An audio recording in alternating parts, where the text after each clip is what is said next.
Well. All the best stories need a very good villain. And in this wildland, they call them slobbering, mangy, stupid hyenas. But make it stop. The circle of life is not complete without these super clever, strong, ecological heroes. Hyenas live in close-knit clans, and the mommies are the ones in charge, and they're even more bigger. Even though they save energy by stealing and scavenging food from other predators, they are successful hunters and can run really far without getting tired.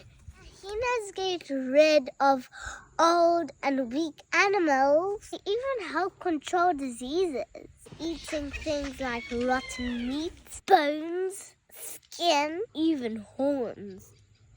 They even ate the tongue. This is a hyena scat.